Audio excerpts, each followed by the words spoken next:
Welcome back to Omni Garage. So here we have the 2020 Range Rover Sport V8 variant. I've had this car for about 6 months, and so daily driven it for that sort of period of time. We got this car with 70 odd thousand kilometers on the clock. It's now got 80,000, so 10,000 kilometers to experience this vehicle. And now I'm going to be able to give you my thoughts, a few pros, a few cons about the ownership of this vehicle. So this is the petrol V8 variant of this vehicle. It does say P525, but it's probably about 518 horsepower in the petrol variation. So you can get this in a diesel V8. My main reason for getting this in petrol V8 is I just really love the sound. The raw V8 sound is just something you can't match. Now I have had a little bit of experience driving the V6 variant of this vehicle. I think if you're someone who is just happy daily driving this to the office and back and just sort of puttering around town and having a car that looks like this, I think that's probably peppery enough. I mean, it definitely zips off the line, but you're not going to get that raw V8 rumble. Now this is the difference. This car's a little bit quicker than the V6, so if you want a little bit of extra horsepower and you're really interested in the sound of the V8 rumble, then this is the option for you. By no means is this car quick. I mean, it's a big vehicle, it does get off the line, but you're not sitting on a Ferrari sports car here. So I think those are a couple of things to be mindful. You are going to end up spending probably in the realms of $20,000, $30,000, $40,000 difference between the V6 option and the V8 option. So if sound was important, a little bit of extra horsepower, then this is the option for you. So my sort of everyday experience of having this vehicle, I put in roughly about $200 worth of Gull 98 petrol, and I'm getting roughly about 600 odd kilometers driving around town, maybe the odd long trip from that tank of gas. I don't know how many litres the tank is, I don't know what my fuel mileage is, I don't know anything about that, but that's sort of my real world experience. I haven't done a true calculation, but you do know where I can find that information. Yeah, there's actually a website called Fuelly, which people can use to log how many litres of petrol they put in their car, or how many gallons of petrol they're putting in, divided by the amount of kilometres they've driven since the last fuel up. So if you want to see like real world examples, I think on that website as well, it asks you, what percentage of highway driving was that tank? Well, that's so variable. Like if you're driving around town, your fuel consumption is probably a bit more stop-start. Whereas if you were using cruise control on a long highway at 100 kilometers, then you're probably going to get a bit more. Yeah, so I mean, if you want to know what different people are getting, you can go on Fuelly. People are logging hundreds of thousands of kilometers on there, so you'll be able to get a pretty accurate representation. You don't run this to dry anyway. You're filling up well before that fuel light comes on. So yeah, I sort of fueling up around that sort of quarter of a tank left. Maybe every now and again the fuel light might come on, and that's when I'm fueling up, but I never run this dry. And so I guess there's probably a bunch more of litres left in the tank before I fuel up. So I don't know, you're talking sort of around maybe high 200s to fill the vehicle up. So one thing that's really quite striking about this car is the black on white contrast. Now the roof is glass. I guess it's kind of got that sunroof, moonroof type thing. It doesn't open, so it's a fixed glass roof, and it's painted black to contrast with the white. All the badges on the car are all blacked out, mixed with the black wheels. Now these are a factory option, but they are sort of an added extra. Is that right? They are, yeah. So these are the 22-inch wheels, which I think probably key to filling out the wheel arches on this car. You see it around with the 20s, and I think they look quite like weird. Small. So one thing I don't quite like about this car is that when we're driving around, we come off access height, the car does go up, and it does make this car look a little monster trucky like. I understand that this is kind of like an off-road type kind of car, and it lifts it up so that you've got heaps of ground clearance. But it would be nice that if we could maybe have a couple of different settings, ride heights that we could actually drive to. Obviously you don't want to drive quite this low, but a little lowered look makes this car look slightly aggressive and a little bit more sporty. So although this car is white and we've got black wheels, actually driving this car for a couple of months or so, it holds the dirt really well. It looks quite clean from a distance, and so it hides that dirt really easily. And so I was a bit surprised, because I have owned white cars in the past. When they get dirty, especially the Audi that we had, the brake dust and everything, within sort of a week or so that car looked terrible. Now this car, I have cleaned it, but I didn't clean the wheels. But when these get like, that's had, I don't know, maybe a month's worth of road grime on there. The paint did look a little bad, but this really hides the dirt well. So I'm really surprised that this white on black car does that, which is really nice because it's easy to maintain. And I think the key on this as well is that you have the glass roof. So we've worked on a Range Rover which had the black painted roof, And I think the key difference on this one here is that to try and get that paint looking really good, we ended up detailing for way too long. Yeah. And so, yeah, if you can get one with a moonroof, it's so much easier to keep clean. I mean, it's this glass up there, you just wipe it and it's all really easy. So an option that you can get with these vehicles is having running boards. You can either have fixed running boards or you can have deployable running boards. This car doesn't have any running boards. Now, I'm not the overall tallest person in the world, but I do know that if you do have shorter passengers, trying to get in and out of this car, even at excess height, can be a bit of a drama. Now, for me, I've experienced the car before that has had the fixed running boards. They get quite dirty, they're quite hard to clean, the plastics can fade. So for me, if I was to option this car from scratch, I would definitely go with the deployable running board. It also means that I don't have to look at it all the time, but when I need it, it pops out and it's ready to be used. However though, if you do have a car that's got the fixed running boards, it does make the car overall seem a lot lower to the ground and slightly more aggressive. So if that's something that you're interested in, then maybe that's the option for you. So now just wrapping up the overall sort of outside of the vehicle, I'm really happy with the looks of this car. I really like the contrast, the black on white, and I like how this sounds. So the V8 option is something that I really enjoy. I mean, the wheels and tyres, the spec of those, yeah, it looks cool, yeah, it fills out the wheel, but that's what came with the vehicle, so I kind of have to stick with that. So although this isn't the full-size Range Rover, this isn't the Vogue, this is their sort of medium-sized, definitely in the back, it's big enough. Like if you had, I don't know, a large family and you needed to get all the prams and all that kind of stuff, or you had people's luggage in and out of here, this is spacious. I mean, this is quite cool. You can lower the access height of the car down. It's only minimal, but if you needed to lift something heavy, that does give you a little bit of extra room there. It's just got all the classic stuff, you know, cargo cover and all that kind of stuff, just to keep you a little bit of privacy in the back. One thing I do note though, that if you got a flat tire in this car, I tried to lift this out by myself and I actually put my back out. It is a huge tire, and trying to reach over and lift that out is quite, you know, I'm not very strong either, so maybe I'm just weak, but that tire is heavy. Now there is a special contraption that Range Rover have decided for you to use, like some sort of hoist pulley mechanism, but let me tell you, if you got a flat tire, you quickly needed to get in there and change this car, you would just reach in there and lift it out like I did. But be warned, that tire's heavy, it's at a funny angle, and best of luck trying to jack this car up on the side of the road. So now we've come to talk about the interior of the car. First thing you've noticed, two fatties in the front. It's comfortable. I'm not touching you. I mean, it's very spacious. The car is quite wide. Yeah. I mean, we've had 4-5 people in this car for a reasonable long trip, and I think it's very spacious. It's definitely like a luxury cruiser. You know what I like is that the rear seat passengers, because I spent quite a bit of time road tripping back there, the seats are slightly higher than the ones in the front here. Yeah. So I don't feel like I'm hunkered down and having to look over anything. You've got enough headroom here where you're kind of sitting up a little bit higher, and you've got pretty good visibility out of the front of this car over these headrests as well. I definitely think what you mean about these seats being higher. Yep. It makes you feel like you've got more leg room, but you probably haven't. But it's just that it's higher off the ground, and I think it's not like, you know, in the Subi, how I have the seat so low that I'm like riding on the floor. Yeah. This doesn't happen in this car. And you get a big armrest in the back as well. If you've only got 2 passengers back there, when that folds down, it is big. Like, you feel like you can put both arms out. You've got your cup holders. You've got a lot of room. And you've got your own sort of air controls and things like that. We do have heated seats in the front and rear, not cooled. Cooled seats would be quite a nice option to have a play around with. And also we don't have massage seat features, but I mean, those are extra options that you might want to look for. I do find this setup a bit weird. We've got armrest on armrest. This is just a Land Rover feature since way back, right? This is like, this is. Yeah, I don't. Maybe make this bigger and get rid of this, or don't have both. I don't know what the option is there, but I feel myself kind of here, but kind of there, but kind of there, but I don't know. I mean, this seat is a carryover apart from the Vogue.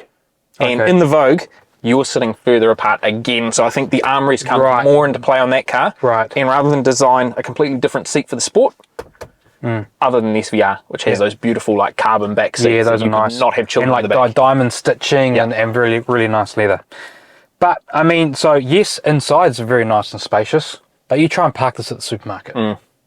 So it's not the bigger Vogue option, but I definitely struggle trying to park this car. Trying to fit this in a, you know, tight car park, trying to park this in a small garage, it is an utter nightmare. I think it's quite slow to get to your cameras as well. Like, I've noticed when you're driving around, especially in my driveway, like, I'm just thinking compared to the Tesla, really quick, I press one button, cameras are all open. You're in here, you kind of like press this, Well, press that, the and it's options for just cameras are 360 cam, Yeah. which is probably the camera I use the most.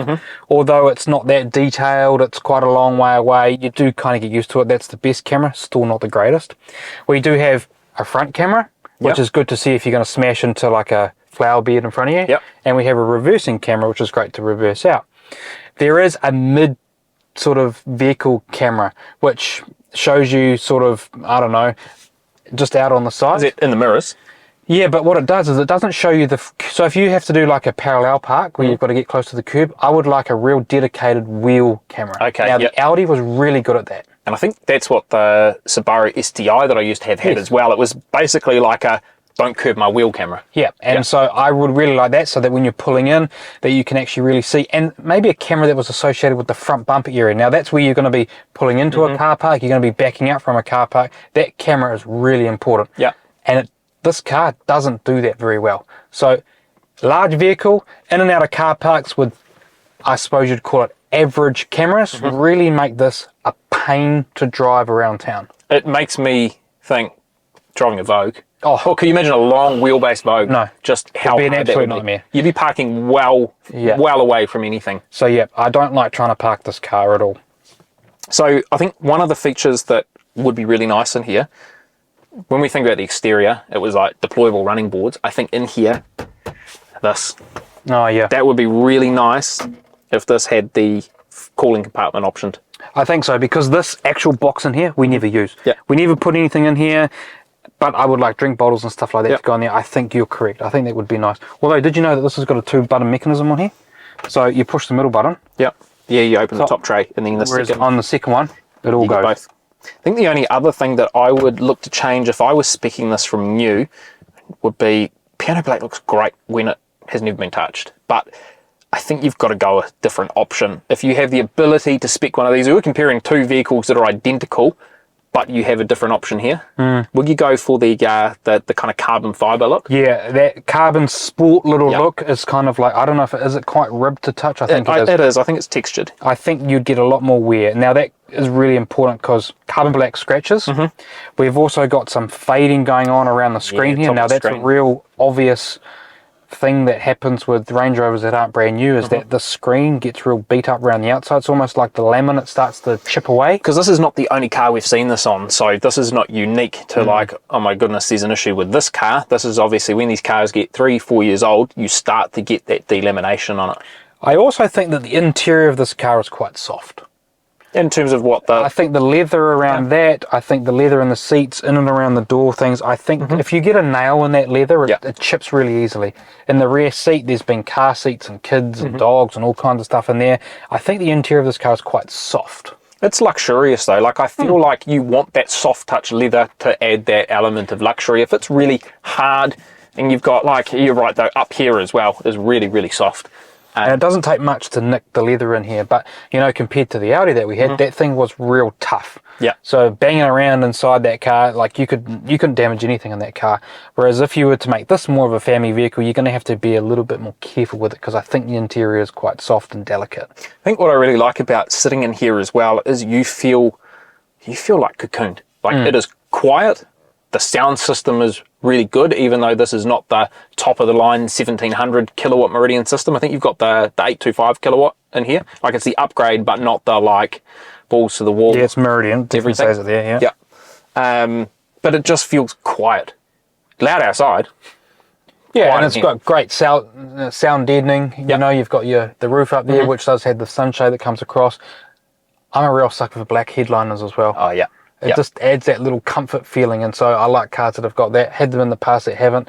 It is a nice little luxury feature. So I think overall the internals of this car is definitely luxurious. It's clean and elegant. Nothing's really changed. This is the facelift model, so we do have the dual screens, but it's kept pretty simple, but still looks really clean lined and still nice to be in here. Interiors of cars are quite important, especially when you spend a lot of time in them. You'll notice that other cars look a bit sort of old and dated, and some of the new stuff that's coming out is a bit sort of over the top with 100 screens and the whole dash is full of a screen. I think this is kept quite simple but elegant, and I really like sitting in the cockpit of this vehicle. Do you have the heads-up display? Yep, heads-up display.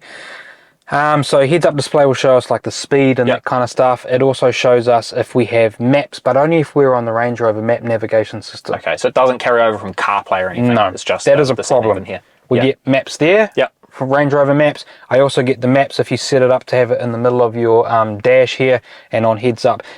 If we're on CarPlay, this is a problem. So you've got to plug your CarPlay in. Yep. No wireless. No wireless. And you get CarPlay on this screen, and that's as far as CarPlay will go. You don't get any of your navigations, nothing on this center screen and nothing on your heads up. So I wish CarPlay was not plug-in. I wish you could just come in and connect to CarPlay. But in saying that though, the Range Rover sort of back end of this digital display is actually really well done. The maps are really nice. Their Bluetooth and their music functions, everything that Range Rover have done here is actually quite nice. I never use CarPlay. Have you had any issues with the screen being buggy? Because I've read a lot of articles and seen a lot of videos, this bottom screen being quite laggy and having to restart or turn the car off and turn it on to force reset that. So you haven't had that issue? Oh, actually, yep, sometimes the screen does go black. Okay, yep. So yes. So that is a common issue. Yeah, and you think you've turned it off and you try and turn it on and it doesn't work. So yes, I have had, now that you've said that, this has been black before. So how do you fix that? Is that car off, car back on? Car off, car off. That's a bit frustrating. Yeah. Especially if you're road tripping and you've got all your climate control down the bottom here and that goes. But is that regular or is that just like once in a blue moon? It might have happened 2 or 3 times. Okay, yeah. But that bottom screen's nice. So you do have your, you can have music on there, you can have your climate on there, and you also get all your driver functions. You just like swipe up, swipe down, to send it up, send it down. It's like going to another page on your iPhone, you know? And you also get your driver functions like your dynamic and your eco mode and all that kind of stuff. Tell you what I like. I think these cup holders are great. I really like how it's got the squishy bits on the side. So you can have different size drinks in there. Yep. Tesla is a pain. It's like solid, this is one size. Yep, that's it. And then little trick here. Goes in that. And you've got a little... another bin down there. Bin, yep. Although this bin is almost pointless. I mean, what I've got in there, a pair of glasses. I never go down in that bin. Yeah, but I mean, someone who wants to hide something out of sight, like if someone was getting into this car and had like 2 minutes to try and like get all your stuff out, they might not even know that slides and your wallet probably not be hidden down there. I think that's just a nice little feature because you've got the room. Yeah. They could have like plastic welded that in and just that is what it is. So I guess it's a good utilization of space, although the bin might not be helpful. No. You do have 2, what do you call those things? Glove boxes, a top one and a lower one. And a bottom. Small, but... And I think it locks too, so when you lock the car, I think that that locks. So something that Range Rover have done really nicely here is the button control function. So I have all my volume and audio controls, I have my cruise control, my speed limiter and things like that. This car doesn't have a heated steering wheel, which is an option. I think that would be quite nice. I've had cars before that have had them. It is a nice function. Another thing is that this car is heavy. And so you do have quite a decent amount of horsepower, but trying to stop this vehicle is quite sluggish. Like, it doesn't stop on a dime. You definitely have to be cautious that it takes a while to stop. Although we do have quite a lot of big brakes on this car, it does take a while to stop. And I noticed that the other day. I was like, man, this is like trying to stop a bus. I think the key thing there is on maintenance of this car as well. These brakes were done at the time of your purchase by the dealership. So if you are looking at one of these cars, and again, we've got experience here because we've spoken to a few owners who have had it done around the same time. When you hit 60 to 70,000 Ks, because of how heavy the car is, probably time to really check those rotors. I would not be buying one of these that has, 80,000 kilometers on it with no rotors done, because you're going to be in for a service bill at that point. I think that's pretty key to check. Yeah, so 4 new tyres and some brakes are going to cost you around about $10,000. If you've got the 22s, yep. Yep, so you're right. Definitely have your brakes checked before ownership. The other thing is always get yourself an extended car warranty on here. So if something does happen, you do need to replace something, you need to do that. Don't be scared though that a lot of people out there are talking about how expensive it is to service these cars, how much it is for labor on these cars. I've just had a few things fixed on the car and I was talking to the dealership, and actually that's not probably necessarily true. I think if you take your car to a registered dealer, like you went to Land Rover, you went to Jaguar, you went to Subaru or you went to Toyota, I think those service costs and that sort of labour pricing is relatively about the same. You might pay a little bit extra here and there, but I don't think labour costs on this vehicle was like, whoa, no, can't buy that car because I can't afford that. I think it's pretty well priced. And then where things get expensive are parts. I suppose if you did have to buy parts and you bought Land Rover specific, I guess then the cost then goes up. But, you know, had a few things fixed on the Audi and that was no cheaper. So don't get too put off by that. And definitely people do like to say things in passing in conversation to try and scare you and things like that. But I think the reality is that if you can afford one of these, then you can probably afford to fix it. I think the thing is preventative maintenance is a big one, right? So yes, you are going to need to replace your rotors. Make sure they're done before you buy it, or budget that into your purchase price.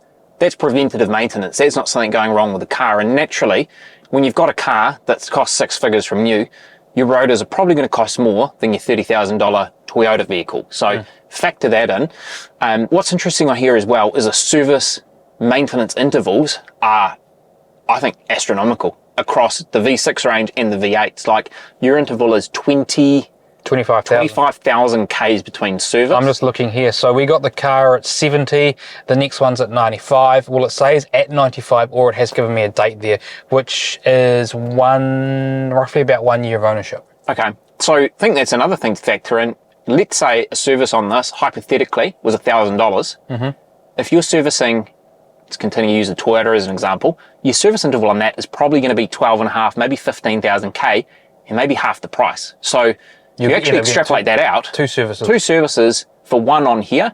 Now, I feel a bit nervous that 25,000 K between oil changes. So I think if I was outside of warranty on this car and doing my own oil changes, I'd probably want to reduce that interval down to 10,000 K in between. This car is still under its service plan, so I've got to do as they say. Yeah. But you're right, you know, like, I was talking to the guy at the dealership and we're talking around about sort of $1,200. I mean, a friend of mine at work just had a service on a Subaru, which is just, you know, just your regular 100,000 K service.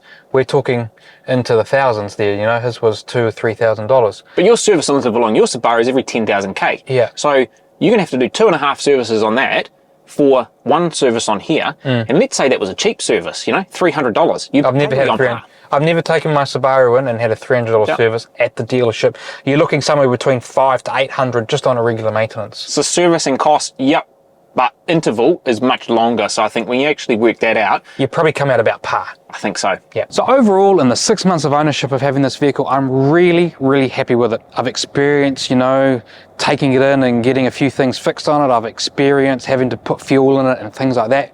Would I pick this car again? Absolutely.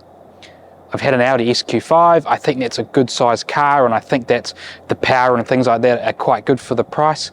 But if I was in the market again, I'd come back to Range Rover, and do you know what I'd buy? I'd buy an SVR. I think having a few extras, a little bit louder, a little bit faster in this platform, I think is really important, and absolutely I would buy another one of these vehicles again.